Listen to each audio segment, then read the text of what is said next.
Dear students, good morning. Our today topic is Muhammad Ghori.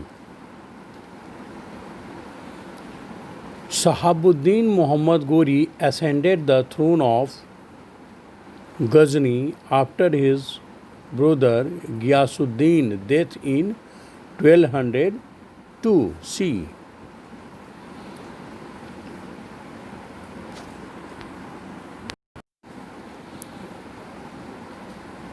Mohammad Ghori का पूरा नाम शहाबुद्दीन मोहम्मद गोरी था, जिसने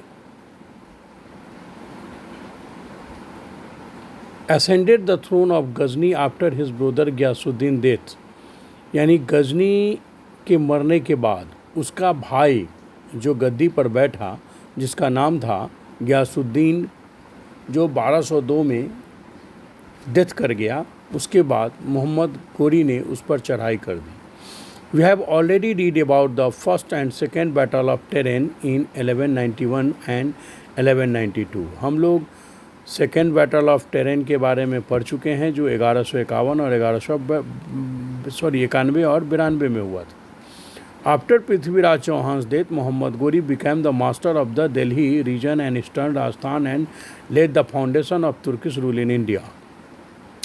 पृथ्वीराज चौहान के मरने के बाद मोहम्मद गोरी दिल्ली क्षेत्र का मास्टर बन गया और ईस्टर्न राजस्थान से लेकर और लेड द फाउंडेशन ऑफ तुर्की, और तुर्की शासन का भारत में स्थापना किया।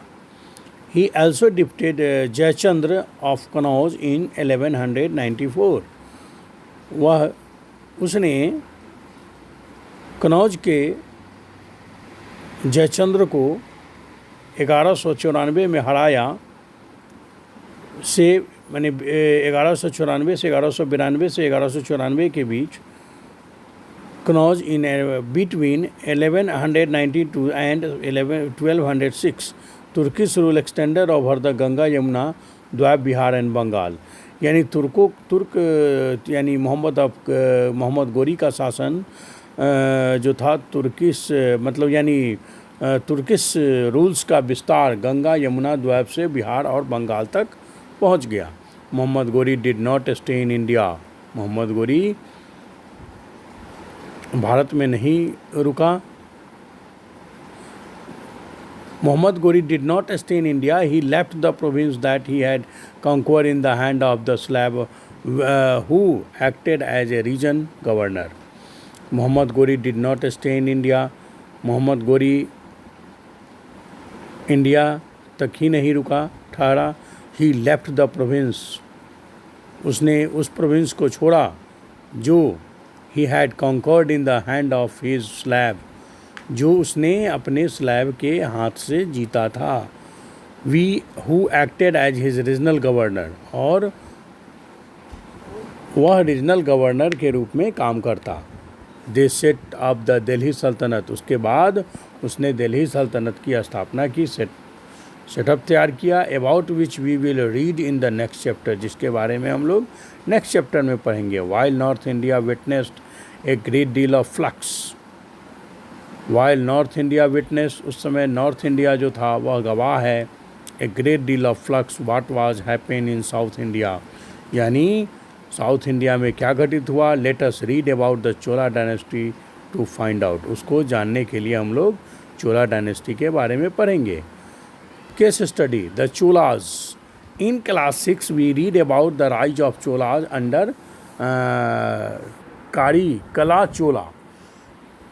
कारी कला चोला के अंदर में जो चोला डायनेस्टी का उदय हुआ। For while the Cholas deemed into obscurity until they rose again in the 9th century CE under Vijayalaya.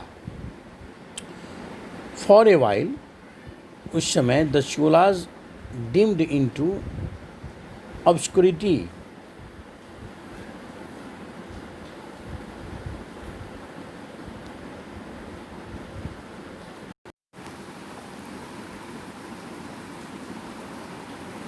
For a while, the Cholas dimmed into obscurity until they rose again in the 19th century. See under विजयल्या, यानी कुछ समय के लिए चोला dynasty की स्थिति खराब हो गई। उसके बाद 19th सेंचुरी में वह विजयल्या के अंदर फिर से उस डायनेस्टी का